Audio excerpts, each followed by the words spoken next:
I've been vlogging for a long time, almost 15 years. My wife and I just took a 7-night cruise to Alaska, and I think I used my favorite vlogging setup that I have ever had. I want to tell you about it.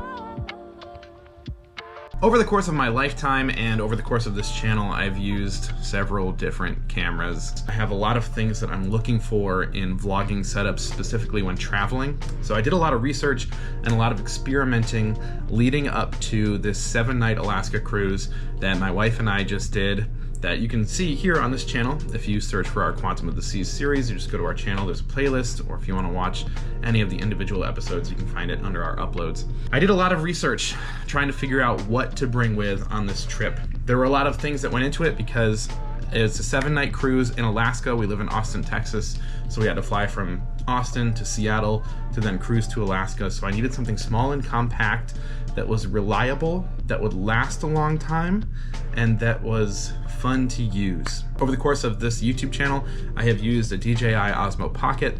I've used a GoPro Hero 11. I'm actually using it right now because I'm gonna show you everything that I used on this trip, so I can't use the camera that I used for that to film this because then I couldn't show you the camera. So this is a GoPro, I've used that. I have used a Panasonic GH4, and I kind of want to tell you why those didn't work and why I ended up using my iPhone 15 Pro Max. The camera that we used in our first series on this channel, our Freedom of the Seas vlog series, was a DJI Osmo Pocket 2. I did a lot of research leading up to purchasing that camera. I was really excited about it. When I actually used that camera in a vlogging context was when I lost my love for it. It's very difficult to use and get a hang of. Despite the fact that it's called the DJI Osmo Pocket, never felt safe putting it in a pocket because of the gimbal mechanism on there. Those are just, you know, whatever secondary issues. You can learn how to use the camera properly. You can store the camera in other ways. What I struggled with the most was the battery life. There were 2 times on that sailing, our Nassau day when we were in Nassau in the Bahamas, and our Perfect Day at Coco Cay day when I had charged the camera overnight. It was at 100%. We walked off the ship. I used the camera for, I'm not even kidding, 10 minutes, 20 minutes max. Shot a couple of clips and the battery was already at 65%. That was in, you know, the blaring Bahamas sun, so it was quite hot out. Gotta switch to the phone while the Pocket figures itself out. You cannot use it while it's charging, or you can, but they strongly advise against it because it can mess up the battery. So once that thing's dead, you have to charge it and not use it until it's fully recharged or recharged enough to do whatever you want to do with it. And that was a huge setback for me. I want to be able to have a camera where I can go out and reliably use it, and I just could not do that with the DJI Osmo Pocket 2. I cannot speak to the Osmo Pocket 3 because my experience with the 2 made me not even care about the 3. I know it's got a bigger sensor, a better screen. One of the drawbacks of shooting on a camera like that is that I feel like a lot of people, a lot of vloggers look at the screen and not the lens. And I'm gonna talk about that when I get to the way that I used my iPhone in this past vlog series. I'm even struggling with it right now. The GoPro Hero 11 has a screen on it, and I'm sure you can tell when I'm looking at the screen and talking to myself on the screen versus when I'm talking to the lens. It's a lot different. It's a lot more engaging when you're talking to the lens versus when you're talking to the screen.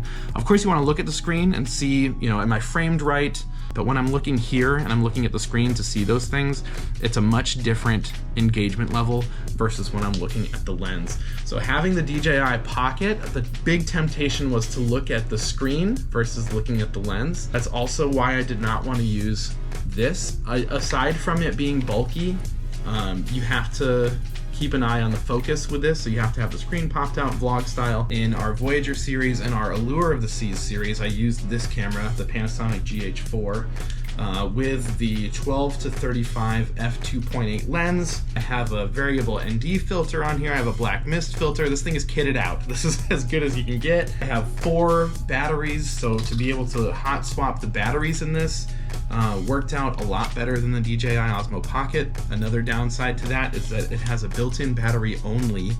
There are no swappable batteries, so you have to charge it in order to be able to use it again once it dies. You can't just pop another battery in. This was the most enjoyable experience I've ever had vlogging. It's Probably the best camera that I own, even better than this overall, I would say.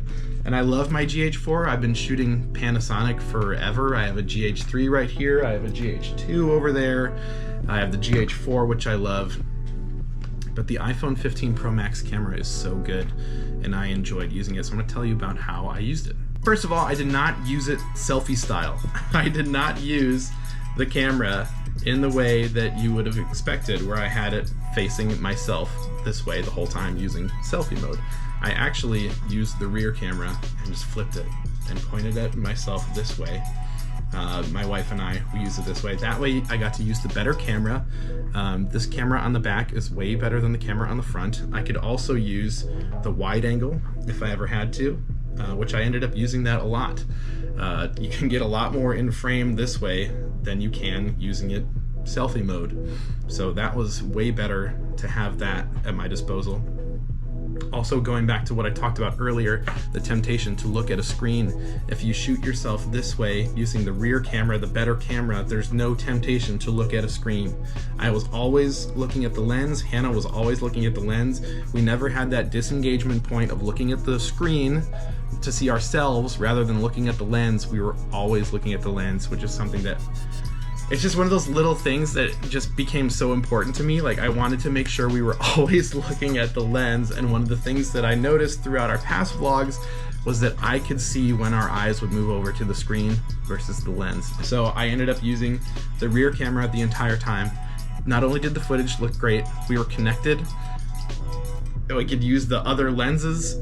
It was just wonderful. I really enjoy the Moment series lenses. I have the 58mm zoom lens and the Gold Flare 1.55 anamorphic lens. So I also have the Moment case. So you just pop your iPhone in the Moment case. It fits great, it feels great, and then you take your lenses and you just insert them and twist into there, and you can use them for video, you can use them for photos.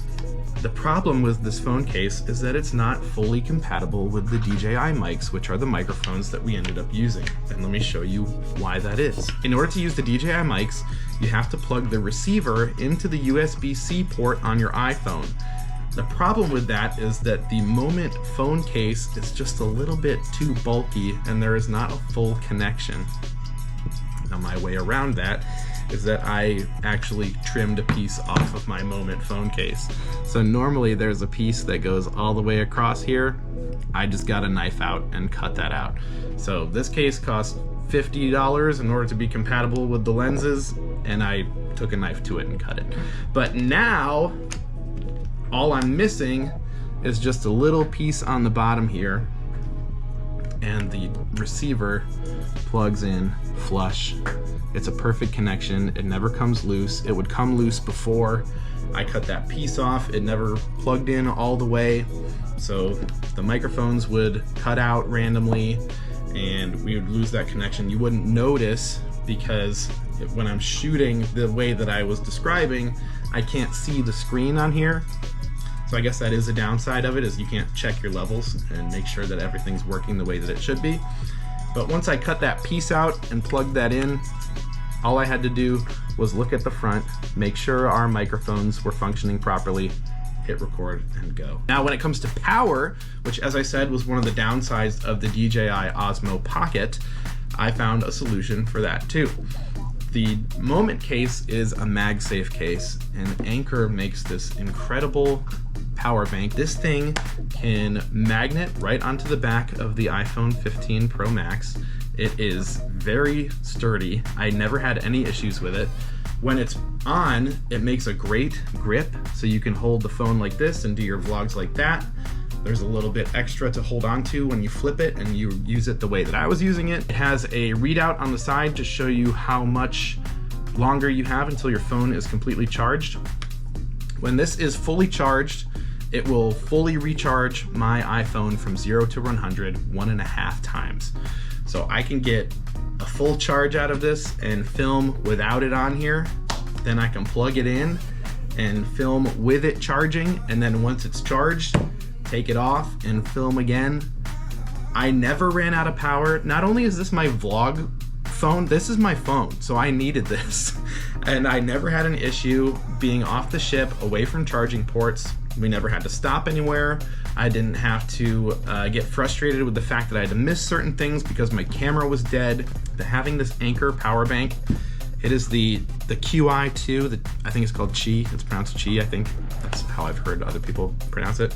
It is expensive, it's like $80 for this thing, but the peace of mind of being able to charge my phone on the go and not have to miss any clips or any of that stuff, just pop it on and go. My phone is charging. It tells me how much longer until it's fully charged. I was editing and I forgot to mention the most important part about why I wanted to get a MagSafe charger. It was because I can have this attached and charging my phone, which keeps the USB-C port available, so I can have the DJI mics plugged in and be charging my phone and receiving the mic signal all at the same time. And finally, when it came to storage, I didn't have to bring a laptop with and a SD card reader so I can take stuff off of an SD card and you know, save all my footage day after day. When it did come time for me to dump all the footage to a hard drive, what I have is this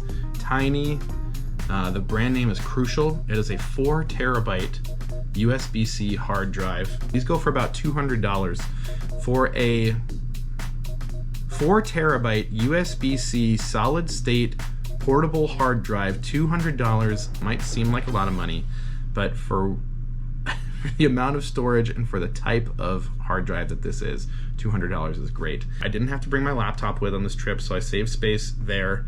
Didn't have to deal with any extra cords or dongles. It was super easy to just plug this in, plug it into my phone, and then send the files from my phone to here, unplug it, and everything is on here. Finally, I want to show you how I transported everything. I have a alpaca sling that I wear as a crossbody bag, and this held everything that I needed it to. My phone would go in the front, right here, so I had access to that. And then inside, there's a couple different pockets. So I pop the power bank into one of these pockets down on the bottom here. There's one on the left and on the right. My wallet would go in the other one. The DJI receiver usually was on my phone, but if I had to pop it off, it'll just slide down in this middle here. The DJI mics usually were on us, but if they were not, I just clip them to the side here. Then you can pop the Moment lenses in. They fit fine. This zips up. Everything I needed was right here. This just allowed me to quickly grab my phone, grab the mic. I usually would attach it right there, so I just have my mic on here, and that was great. Popped that on, ready to go. In terms of portability, quality footage, good audio, battery life, all of that stuff, iPhone 15 Pro Max is the best that I've ever used. Hope this was helpful. Let me know in the comments if you have any questions. I'd love to answer them. I love to watch your videos, so give me a link to those. We have another trip coming up in about 2 months, so we'll see you real soon.